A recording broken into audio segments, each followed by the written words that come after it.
할렐루야, 만수가족 여러분, 주님의 이름으로 문안합니다. 2020년 4월 5일 묵상일기를 진행할 권석철 목사입니다. 오늘 성경 통독의 범위는 베드로전서 1장부터 5장입니다. 함께 은혜 나누고자 하는 말씀은 2장 21절입니다. 말씀을 봉독하겠습니다. 이를 위하여 너희가 부르심을 받았으니 그리스도도 너희를 위하여 고난을 받으사 너희에게 분을 끼쳐 그 자취를 따라오게 하려 하셨느니라. 아멘. 오늘은 종려주일이며 고난 주간이 시작되는 날입니다. 한 주 동안 오락을 금하고 금식을 정하여 그리스도의 고난에 동참하시기를 바랍니다. 우리가 보통 예수님을 믿으면 복을 받는다고 생각하지 고난을 받는다고는 생각하지 못합니다. 고난하면 예수님께서 받으시는 고유한 사역이며 우리는 고난받으신 예수님 덕분에 복을 받고 구원을 얻는다고 생각하게 됩니다. 그러나 초대교회 당시 예수님을 믿고 그리스도인으로 산다는 것은 복을 받는 모습을 생각하기 어려운 삶이었습니다. 주 예수를 믿으라, 그리하면 너와 내 집이 구원을 얻으리라. 이 말씀은 예수님을 믿는다고 고백만 하면 구원을 얻는다는 것이 아닙니다. 나의 목숨을 바꾸기까지 주님을 인정할 수 있는가? 주님 말씀에 목숨을 걸고 절대적으로 순종할 수 있는가에 대한 결단입니다.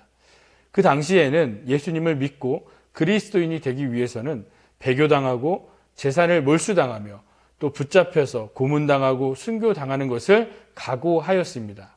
예수님을 믿으면 복을 받는 것과는 거리가 먼 고난의 삶이었던 것입니다.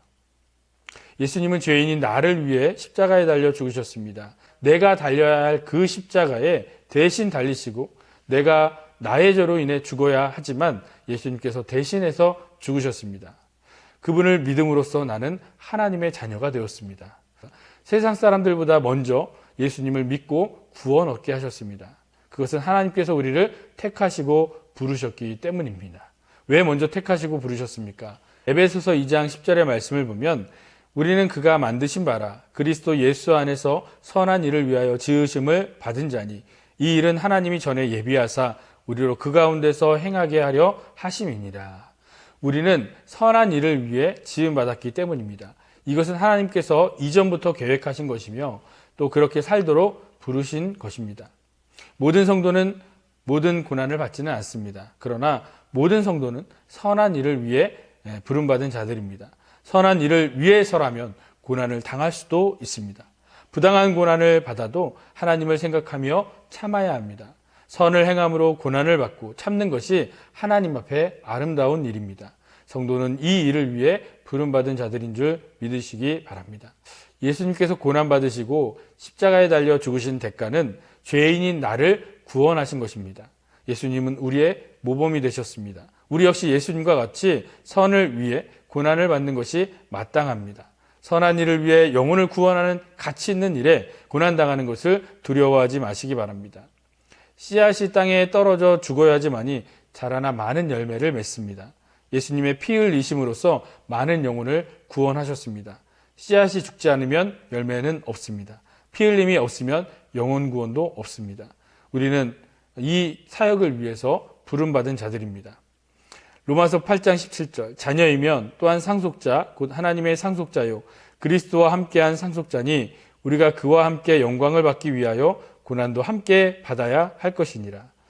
주님과 함께 부활하시고 승천하셔서 하나님 나라에 들어가는 영광을 누리시길 원하십니까?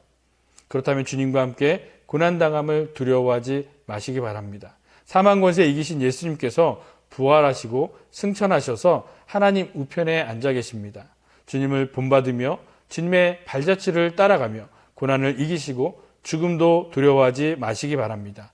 주님과 함께 영광을 받기 위해 고난도 함께 받는 하나님의 상속자들이 되시기를 간절히 소망합니다.